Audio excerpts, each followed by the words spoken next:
Why have one when you can have four? The absolute way to express love has become marriage. By tying our fates together, we are in it forever, just the two of us through the good and the bad. But that hasn't always been the way people did things. Men, especially rich men back in the day, had harems of women for them to have their offspring and for bodily pleasure. And there's also the fact that the red pill guys are surfacing and telling guys that that's the way to live, just like the kings back in the day. That has driven so many men to idealize this religious decree, which is given to Muslims only. And it's idealized as the thing that every man deserves, and that what should be the norm for one man to have multiple women, ignoring all the risks that could come about it. So it's glamorized by Western men and idealized by Eastern men, which leaves us wondering, are these people doing it to fulfill a bodily urge, or are they doing it to fulfill a religious duty? But first, what is marriage? Marriage, also called matrimony or wedlock, is a culturally and often legally recognized union between people who are called spouses. It establishes rights and obligations between the two, as well as between them and their kins and them and their in-laws. And the ancient world, people got married for everything except love.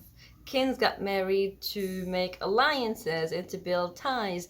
Poor people married to merge wealth and to acquire land. So women had so little to say in it, and it was never clear whether she's going to be the only wife or if there's going to be more. Love wasn't always involved in marriage. As a matter of fact, love was not supposed to be involved in a marriage. And it's preferable if a couple who fell in love in the beginning actually grow out of it. Because something as fragile as changing feelings of love shouldn't be tied to something so serious as marriage. Because it didn't just include two people, it included a whole community behind it. And so love was preferably reserved for the mistress, where a man can fulfill his, unique desires away from the seriousness of everyday life. Let's talk about marriage in pre-Islam Arabia. And pre-Islamic history in the Arab world, people had very weird marriage habits. Let's just look into a few. The older son, can inherit his mother after his father dies as a wife, or he can inherit his sister-in-law if his brother dies alongside with, other things. A husband will let his wife choose whose kids she wants to have. For example, I don't like my husband's genetics, so if I like someone else's, I can just tell him, hey, let's have a kid from that guy.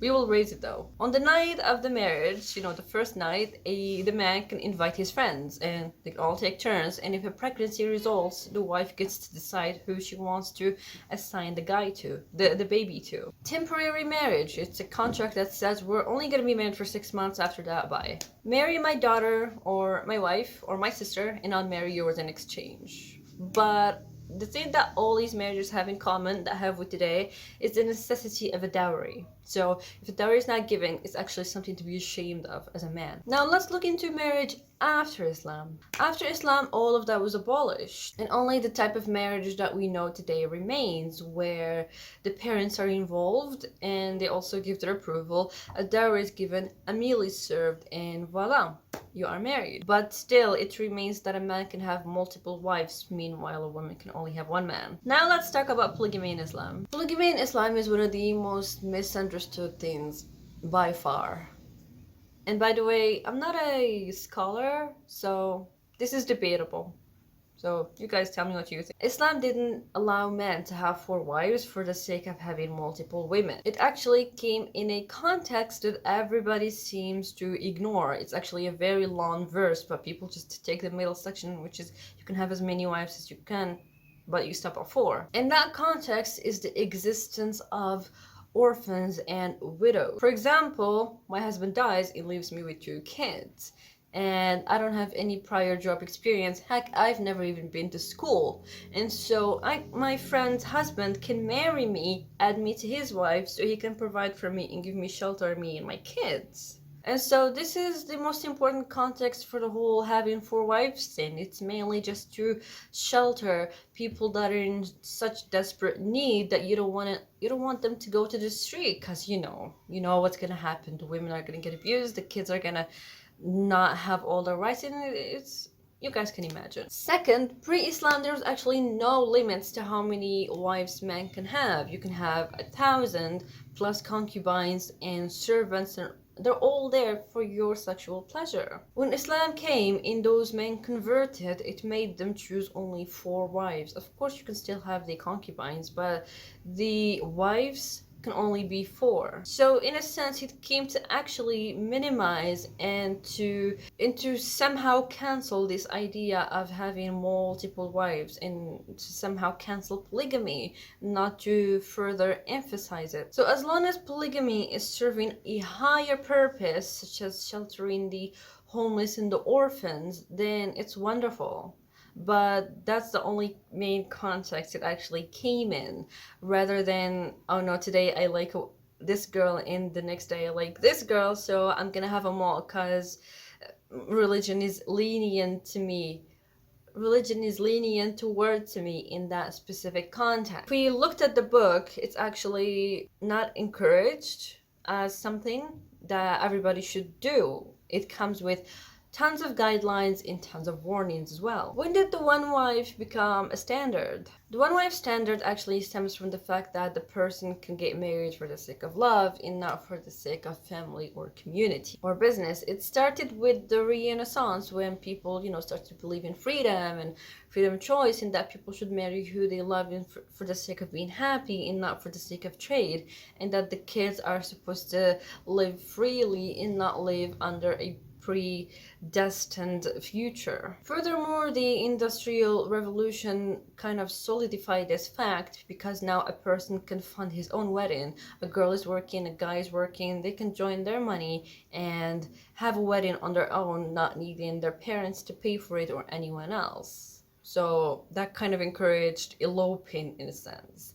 And let's not forget literature, people like Shakespeare, and well, that's the only guy I can think of. But there are so many things like my one and only, my soulmate, etc., etc.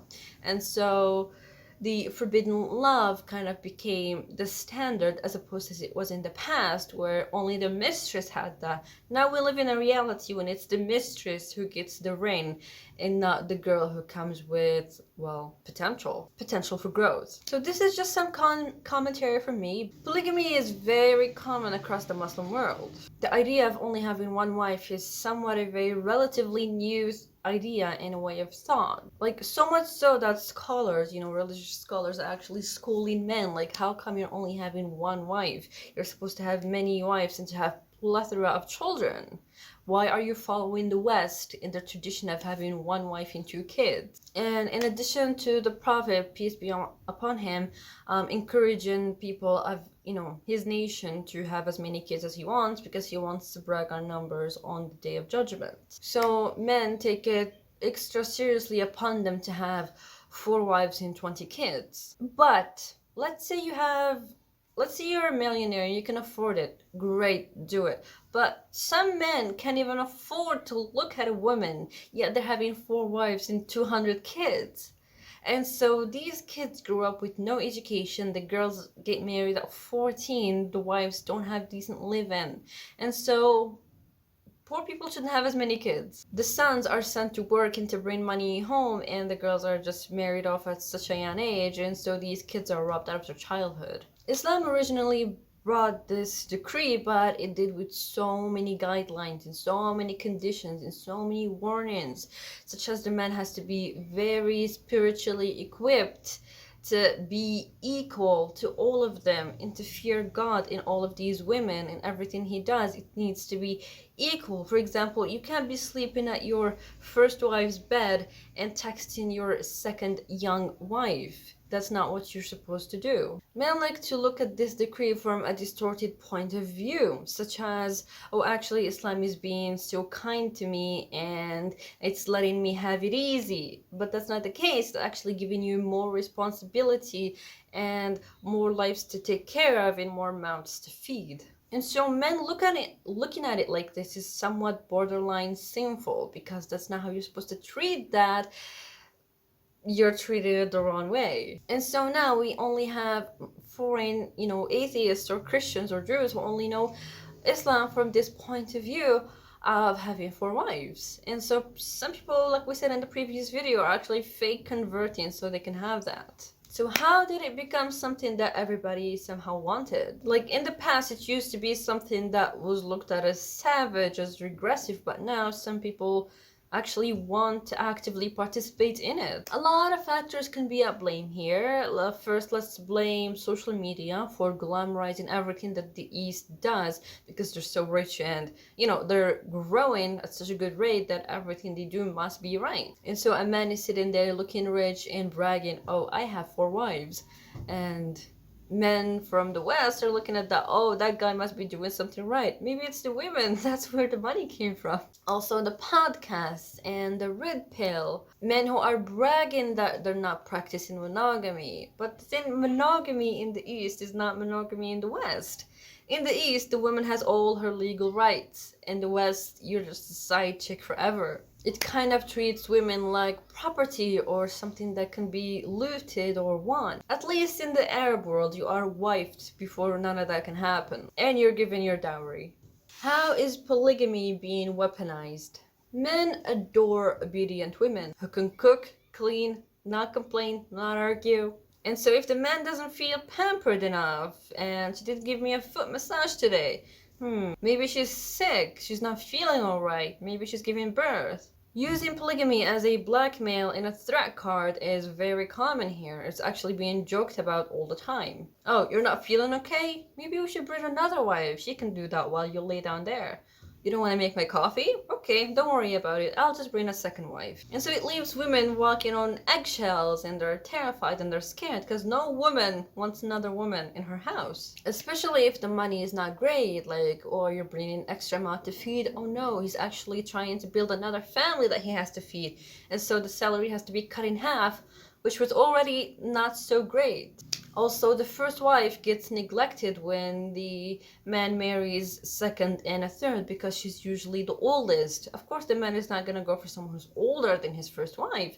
He's going to go for someone who's younger, and you get the gist. And so she's going to be ignored and her kids a lot more than the new fresh wife. And so a lot of problems such as hostility, jealousy, envy, grudge can happen between the 2 wives and their families and their kids, and the man can never be happy. Like I said, you can't be in your first wife's bed texting the second wife. I wanted to talk about the pyramid of Maslow. This is a psychologist, and I feel like it kind of paints a picture here, and it's an important thing to say, so I'll try and make it sense. Maslow's hierarchy of needs is a model of understanding human behavior, the motivation behind human behavior. It maps different motivations from, the basic to the highest, which is the spiritual, from food, family, shelter, and finally self-actualization. And that's what I want to talk about. So what does that look like for a Muslim? The stage of self-actualizing, and specifically in Islam, the reach of piety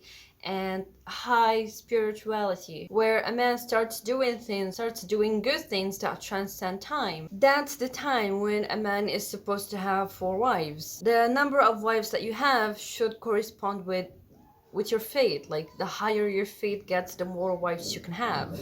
We mentioned before that polygamy should be done for reasons that are not selfish and that are not love or desire, rather for the greater good. And that takes a man with, strong spirituality. I mean, are you ready to marry your friend's ugly wife and her kids? So polygamy is supposed to be done with someone who has a high spirituality and is very strong in his faith, rather than someone who's just taking it as play. It's not religion given into a man's whim because men are quote-unquote weaker. So are women happy in polygamous relationships, or is the man who's happier? Women in polygamous studies can either be happy or unsatisfied or just unhappy. The women who are happy are usually the women who are provided for and who feel safe and secure and don't have to think where tomorrow's meal is coming from. For example, a woman is happy when she doesn't have to clean every single week because, well, her husband only comes home a week a month. So for the other 3 weeks,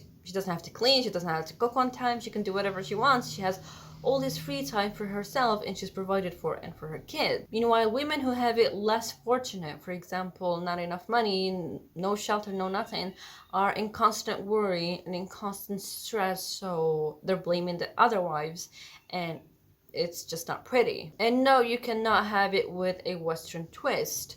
You can't have four wives who are working and bringing you the money, because that's kind of a reversal of roles, and well, it's shameful. Be ashamed of yourself as a man if that's what's happening. So you're the provider, you're the father, you're the husband. You need to give time equally to all of them and to cherish them equally. And in the latter case, kids suffer greatly because sometimes they go to the other wife's house and they see toys that they don't have, and it's like, Dad, why didn't you bring that to us? Or see food that the family doesn't have, that the second family has, and it's like, Dad, why didn't you bring that to us? And so there can be a sense of inequality and also favoritism. The thing is, you need your father almost every day of the week, and you never know when you're gonna get sick. And so is it okay for him to come take you to the hospital if it's the other wife's time? And a lot of questions are left unanswered, which I hope you guys can answer. If you're a man who has 4 wives, what would you do? Some examples of the past of polygamy. Let's start with Judaism, because it's like the oldest thing ever.